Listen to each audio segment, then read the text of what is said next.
Young here, Ben Vaughn here, musician, producer, composer, radio host, and we had some problems the last time, but it looks like we're cleared up. So let's go right to your podcast, right to what you're doing, I think, and we'll backtrack to other parts of your career. So talk about this new podcast you're doing. Well, it's called Straight from the Hat, Okay. and it's co-hosted by Laura Pocadello, who runs Sun Records down in Nashville. And we worked on a project together a while ago, and we got to talking about music. And her appreciation of older music is very much like mine, even though she's much younger than me, Right. which I found fascinating. And then we discovered that we both have a mutual love for Sonny Bono. Isn't that something? Yeah, and a non-ironic Of all love for people. Sonny Bono. Well, yeah, that's what an outsider would think, but to people like Laura and I, it's the person, Hmm. and it's hard to explain that to anyone else. So we bonded on that. Spent a lot of time talking about music. Her record collection is similar to mine, and I've worked with a lot of the people from her record collection and my record collection. I've either met or worked with them, and we decided to record a demo where she pulls Yeah. names out of a hat and she reads them to me, and then I talk about that artist or that studio or that environment or whatever it is, whatever the piece of I paper like says. No, that. yeah, no preparation at all. So she wrote all these names down on little pieces of paper and threw them in a hat. Okay.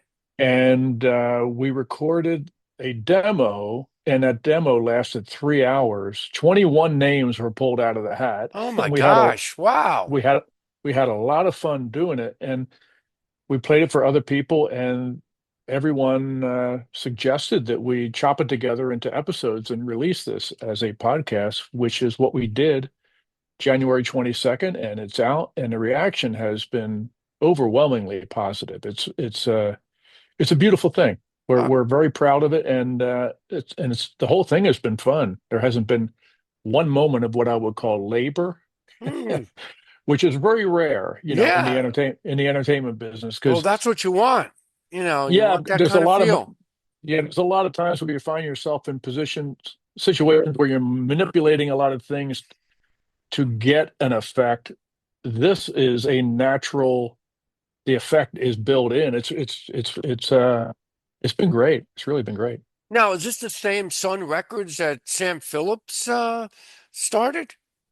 The very same. That is Yes. something. Ah, Yes. Well, yeah, and it's interesting because it's now a label with new artists. They just won a Grammy for Best Blues Album for Robert ah. Randolph. So they're like really really cooking right now. And Laura is running the show down there at the Nashville office. And she's a great partner to have for this sort of thing. That is fascinating because I just read a Yeah. book about Elvis. His It's a book about his fashion, about how he dressed and everything, and talked a lot about Sun Records. Oh yeah. A Well, lot yeah. about Sam Phillips and so they work out of Beale Street, the same area No, in they're in Ben. Nashville. What's interesting about Sun Records is it got sold to Shelby Singleton, I think 1969 might be the Oh, year. okay.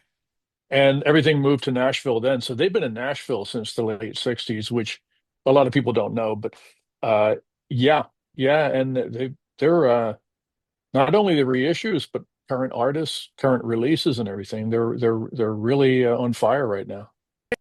So I wanted to go back to your early career. One of the artists I wanted to mention, which we mentioned last time, unfortunately, was we didn't get to, was Alan Vega, one of my favorite artists of all time. Describe that recording session with him.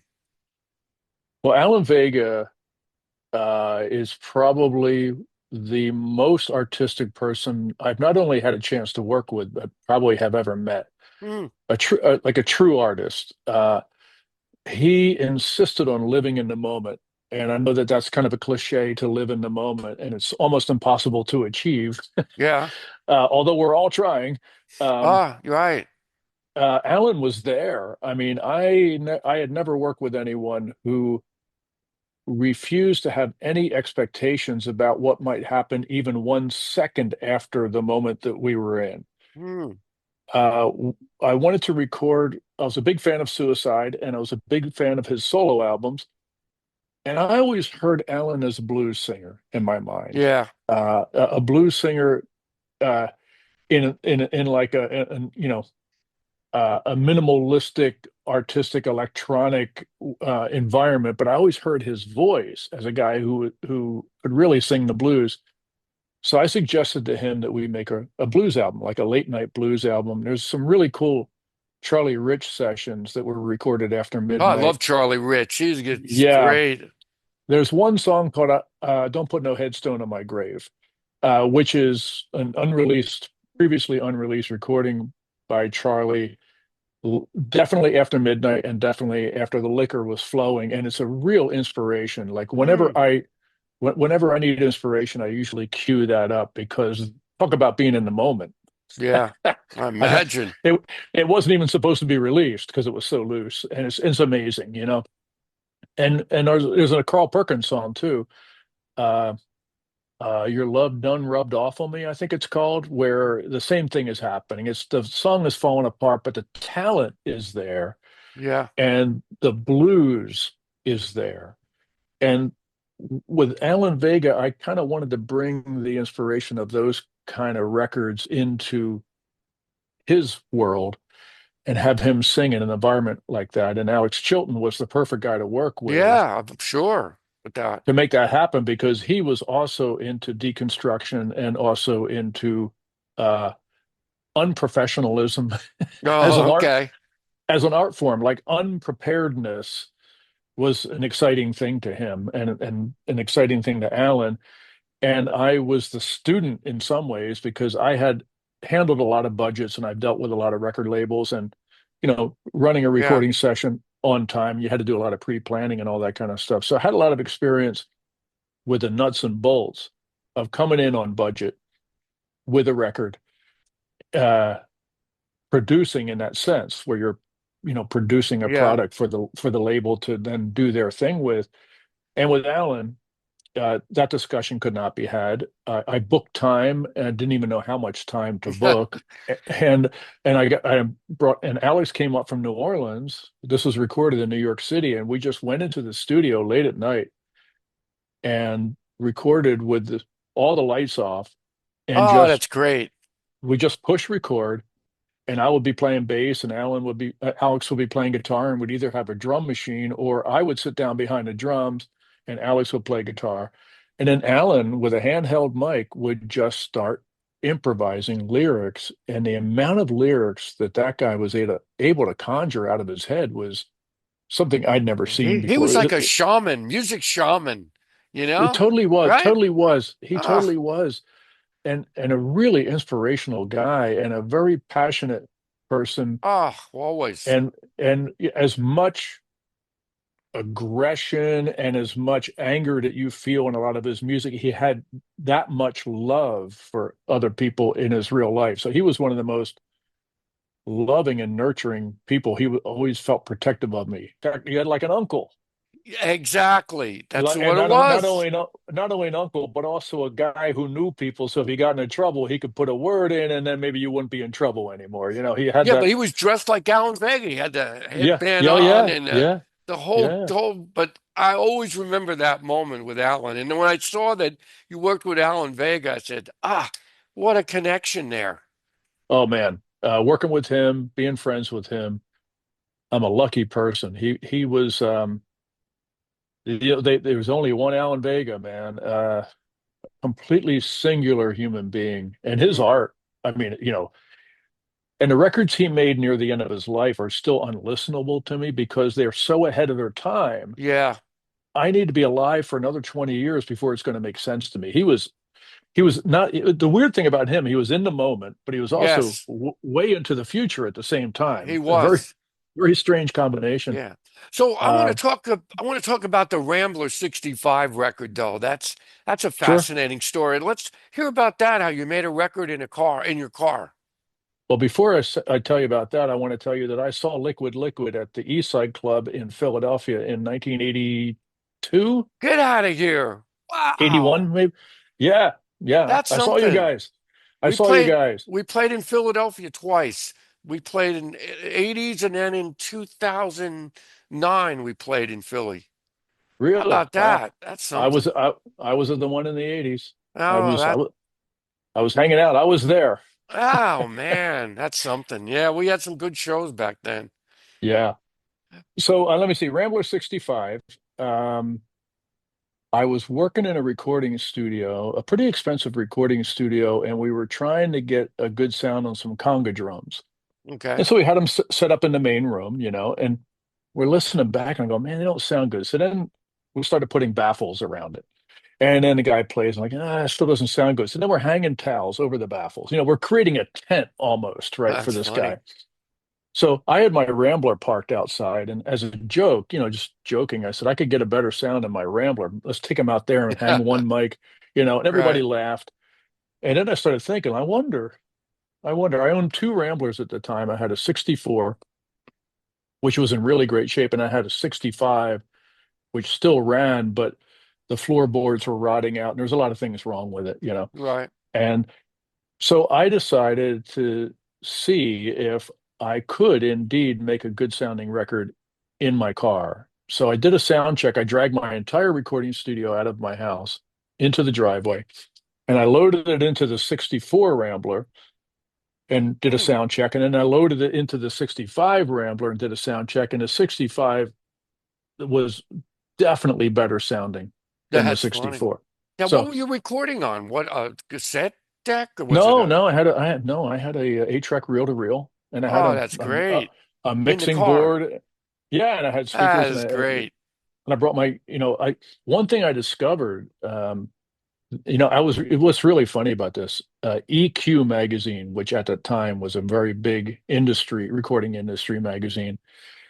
There was Mix magazine and EQ magazine, and they did a cover story on me about this and the amount of angry letters from professional engineers that came in. Like, how dare you Oh, devote this much space to a guy with an 8-track deck? And one track didn't work, so it was actually a 7-track deck. And I bragged about that in the interview, which made him even, more peeved. But um, I dragged everything out to the car and I started recording. And at the time, I was turning 40 at the time. And what I thought I was doing was avoiding a midlife crisis. no, okay. But actually, I was in the middle, obviously in the middle of a midlife crisis. Like, who else would drag their entire studio out to a car but a guy having a midlife crisis? So, No, that's funny. So so I yeah, did, so I did not avoid it. That was my midlife crisis. And I recorded the entire thing. And Rhino put it out. I'm playing all the instruments except for sitar. Mike Vogelman is playing sitar. okay. Mainly, he was my roommate, and he had a sitar. And I was like, "You're That's on the record. funny. You're on the record." He also had a gong, which I was smart enough not to put on the record. Uh, Yeah, yeah, I recorded that that whole is thing. It great. it came out on Rhino Records, and I did a lot of interviews with car shows that morning. The AM radio Saturday morning car shows Oh, that were okay. that were around. So I was on the circuit of being interviewed by these, local car shows like Oh, Iowa those City. fanatic You car know, show guys, right? Oh my yeah, yeah, gosh. yeah. It was very humorous. And the one thing I wanted to do, I wanted to get an endorsement from Jiffy Lube, and drive across the country and play a gig in a different Jiffy Lube in a different city, and that would be to promote the record. But Rhino, we didn't get it together. My main disappointment is I never did the Jiffy Lube tour that Ah, I wanted to that's too do. bad. You could always do it still. There's always Uh, time, right?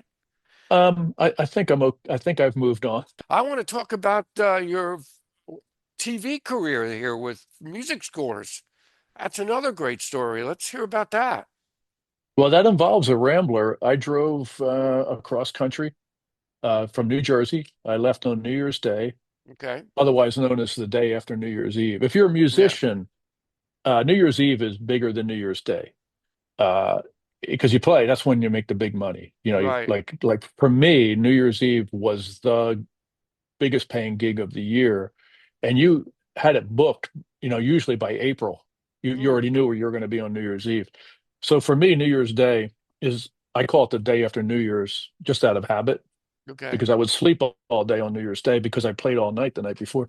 But anyway, on New Year's Day, I drove across the country out to California, Hmm. and I got a lease on a motel apartment and started looking for work. And within 3 months, I was hired to do the music for Third Rock from the Sun. That is A- something. And what led to that is when I was where it all started really is when I was about 15 years old, I decided I wanted to learn how to play surf guitar, Hmm. which couldn't have been more out of fashion at that point. You're talking Crosby, Stills and Nash, Aqualung, but Right, right. Jethro Tull, Emerson, Lake and Palmer, Prague era. yeah, and even like the pop music was surf guitar was a dead language, Hmm. literally like kind of like learning how to speak Latin, not just write it, but speak it. It was a dead language. But I had it in my head that would that I loved it so much that I wanted to be a practitioner of it. So I just learned and practiced and wrote my own surf instrumentals and everything for 10, 20, Hmm. 30 years. I'm doing this. And it would had no value in the marketplace. And then Pulp Fiction came out, Oh, okay. and Miserlou by Dick Dale. Just it's so powerful how he used that every filmmaker, every film producer said we need that in our movie too. Hmm. And I landed in Hollywood in my Rambler with my guitar basically the week that happened. Wow. And everybody wanted that sound. And I was one of the few people who could write in Hmm. that sound and also just had it down. It was just Yeah. really easy for me. I've been doing it forever.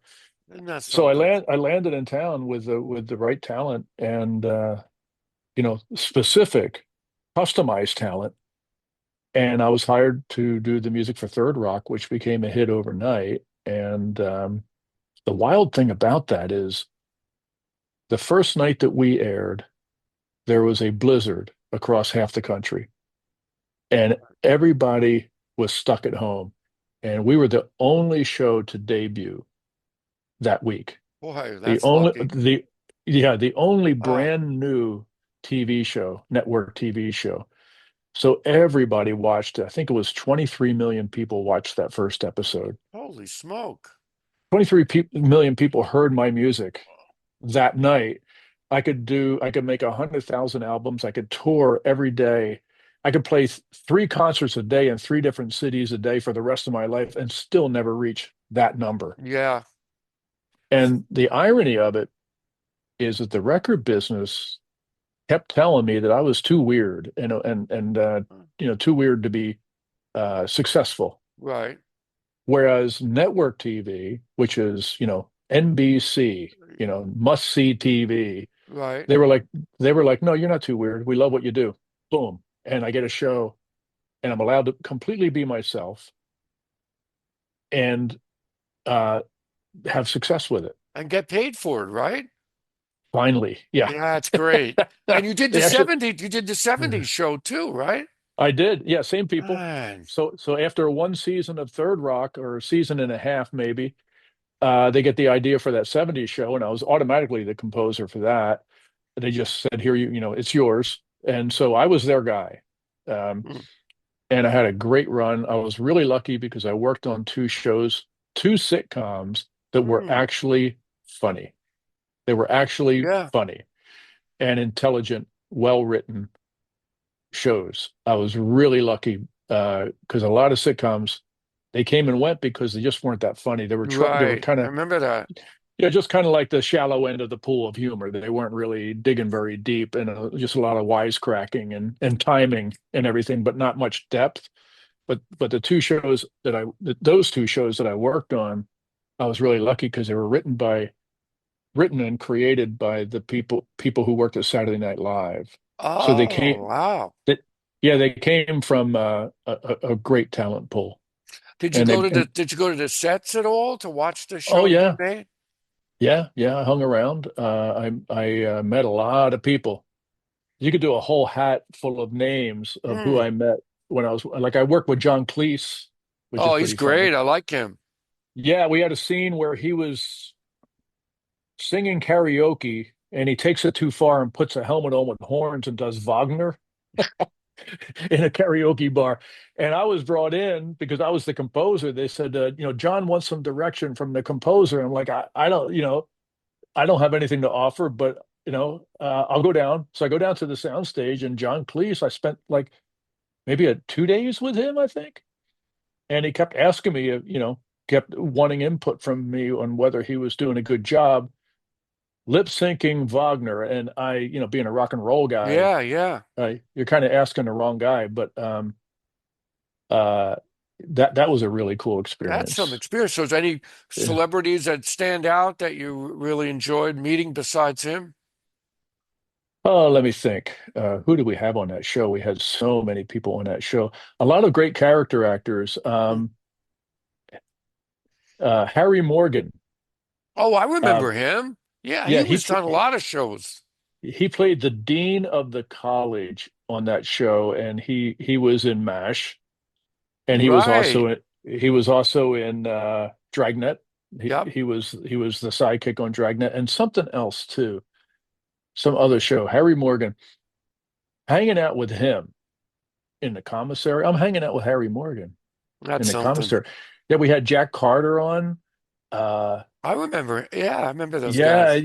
they had a lot of older comedians and comedic actors come in for recurring roles and sometimes just one guest performance. And I made sure to hang out with them because that's a generation. That is a style Yes, of entertainment that no longer exists. you're It no right. longer exists. They were the last of that, and I got to meet a They bunch were of those actors. still part of the golden era of like television, that golden era of a lot of things. The 50s TV shows were just iconic. And even before that, they were part Yeah, of vaudeville. I right. mean, you know what I mean? So their history was something that was fading really fast when I met them. And I really felt that, and I wanted to hang out with them and kind of feel what it was like to be around a veteran of that style of entertainment. And Harry Morgan, Jack Carter. I'm trying to think of who else we Jack had. Carter, I remember him. He wasn't he a comedian too? That's what he Stand up. was. Yeah, yeah. He was a really obnoxious comedian, really gruff, Yes. really funny, and when I met him, he was complaining about his parking space. I had to walk all the way over here, like half a mile. I'm not getting any respect. He was just, oh, he did not disappoint. He was exactly as grouchy and angry as I'd hoped he'd be, and I couldn't get enough of it. Now, well, you've done a number of solo records too. I mean, I think I asked you last time off camera, is there any that you really think that people should start listening to that would give a good description of your sound or good feel? Any of them that don't Well, know your music? well, what?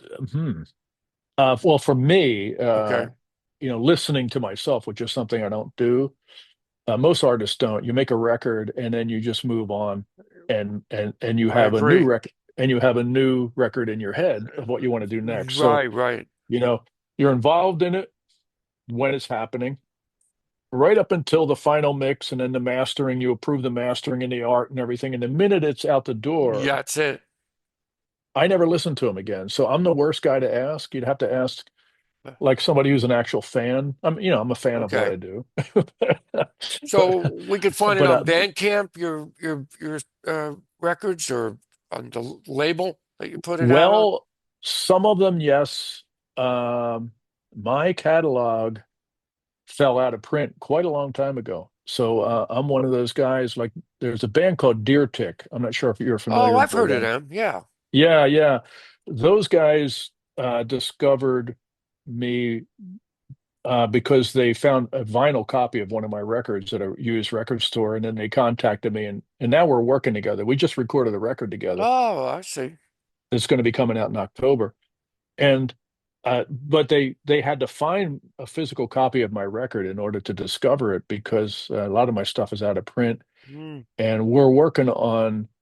I just got the ownership of that stuff back. So there's a reissue project just starting right now we're in the beginning stages of figuring out how to get this stuff back out there.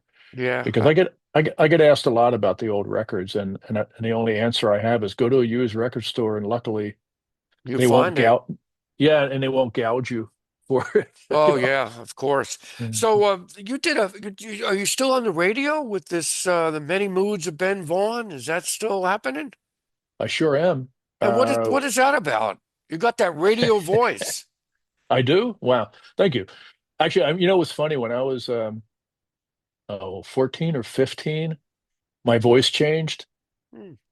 and a friend of mine said, "Wow, you have an FM disc Yep. jockey voice." And I was like, "Wow, maybe that's true." So I started thinking about radio, like based, not only on my love for music, but the fact that I had a presentable voice. Um, no, I've been on the air, oh boy, at least 15 years now. A syndicated radio show is called The Many Moods of Ben Vaughn, and it's basically an exploration into my record collection, which is very large. That is something. Yeah, and I like all kinds of styles of music, and it's a free form playlist. Okay. We're on in 26 different places on terrestrial radio, and it's also available as a podcast. So I have a very good following for that show. People really, really seem to like it, and there was a void there that I didn't know existed. I just knew what I Hmm. wanted to do, but Right. apparently there was a, a a hunger for a freeform radio show like the one I do. So pretty quickly, people picked up on it, and the audience is still growing. So I do that every week. On terrestrial radio in California? Is that where No, of all places, no. Oh, Where I okay. live. I live in California. Oh no, actually, that's not true. That's not true. In 29 Palms, California, I'm on Okay. KCDZ well, Joshua Tree, actually. Joshua Okay. Tree, California is where the actual building is. And they're a commercial station, and they air it, and they also are the ones who put it up on the internet for download for as a podcast. I'm not sure where it's all the places where it's available. I have to Yeah, look please that up. send me that because really would love to hear that. But I do know where my new podcast is available. That's what we want to see. Ah, look at that. Now, how do Apple, you Podbean, Spotify, Pocket Cast, iHeartRadio, Boom Play, and the great thing is no ads. better? I like that. Yeah, Now, what do you yeah. go through a distributor to get on all these stations? How does that work? My partner, my co-host, Laura Pocadello, figured it all out. She's a really, really smart person who research comes naturally to her, and just a knowledge of like how to do things, Yeah. in the current entertainment business. And she figured it all out, and it's out there. It's available. I'm very lucky to have help. But yeah, it's been going great. Uh, we've been getting really good reviews on the podcast. It's really interesting. Mm, We haven't gotten even one lukewarm review. that is Uh, something. yeah, like a lot of exclamation points are coming our way right now. It's awesome. I can't wait to start listening to it. I mean, you only have what, a couple episodes up so far? Yeah, 3 episodes are up. Okay. We have a fourth one coming on Thursday, whatever the date is. I think it might be February 19th, but don't yeah, I think it is February. Okay. Yeah, February 19th. Yeah. And And I'll put it. Just send me the. I got to get your contact info, but I'll put it in the description where to find it. awesome. We'll do that. And Great. then what's planned before you go? What's planned for this year besides the podcast? You doing any live shows? I'm always playing live out here locally. Okay. Uh, it's as they say, in order to live, a rat must chew. Yeah, So I like that. I need to be on stage. I've been playing on stage since I was 12, and it's part of who I am. It's like, physically part of That's who I it. am. Part of your DNA, right? To Yeah, keep going. interacting with audiences and getting a reaction, and the communication between performer and audience has been important to me since I was 12. Hmm. And so I never want to give that up. And it doesn't matter to me if I'm in a small bar with two people in the audience or a coffee house or a larger legitimate venue. It doesn't matter to me. The communication is still possible, large or small, and I Right. love it. So I'm always playing in small bars and coffee houses out here in California as often as I can. Huh. Uh, but I will be touring, going out nationally. I also tour in Europe. Oh, you're going to be Uh, touring the country? yeah, yeah. When the record with Deer Tick comes out in October, I'll Maybe be going I'll out. be able to see you guys play. Yeah, Are you going to be yeah. playing New York, New Jersey area at all? Oh, you better believe it. All right, stop. I'll stop by and say hello. I mean, touring isn't legitimate without New York and New Jersey. Come on, That's true, right? You got to come to this area, right? Oh yeah, It's a, totally. it's a, because we've got a big crowd of people, and they're diehard fans here if they like music. Yeah. You know that. Oh, I'm I know sure of it. I that. know it. It's Philly, New York. It's quite a unique area. So Ben, I'm Yeah. glad we were finally able to connect here after the last time we tried. And the best way people to reach you is your website. Yes, benvaughn.org. Okay. And there's also a website for the podcast. And it's really cool because there are these pages that are devoted to each episode. So when you listen to an episode, there's a page on our website with artifacts like press clippings and photographs Oh, and okay. music Well, you videos. got it down to a science. Yeah, there's a playlist. There's a playlist Oh, okay. that that you can listen to. So when I mention a song, Oh, okay. you can go right over and click and hear that song. Or if I mention a news event or something like that, Right. uh, you can click over and there's a newspaper clipping of that actual thing. It's really cool. And that website is straightfromthehat.com. Okay. And is that our best way to reach you is through that website for Yeah, contact info instead of yeah. your website? What's that's easier, right? That Either one, an email okay. will come directly to me. Okay. Yeah, we'll keep in touch that way. I want to keep Yeah, in touch with your career. You've got some great stories. You've had quite a career of interesting things happen. yeah, it's been great. I've been very lucky. My love for music and my passion for music has enabled me to meet a lot of people because I'm so excited about music that I don't know how to hide it, That's and great. and that has got me in a lot of doors because that kind of enthusiasm is uh, is always welcome. Artists need not necessarily affirmation, just proof that they exist. Right, I right. guess. So I'm always ready to appreciate somebody's music and let them know it. That's great. Well, you got to keep it going. And I got to thank Howard for setting this up. I don't know how you work with Howard, but he's been giving me some great leads with people like you and a couple other folks to talk to. Otherwise, I wouldn't have known. Howard Wolfing is king, man. He is something. He's the He's Wolf the King. top promoter I know. Yeah, he's awesome. Okay, Ben, well, good luck with the podcast and the playing, and it was nice to meet you. Same, And I should same. have this up soon. I'll send you the info. Let me know. I Let me know. I will. really, I really enjoyed it. Thank you. Okay, take care now, Ben.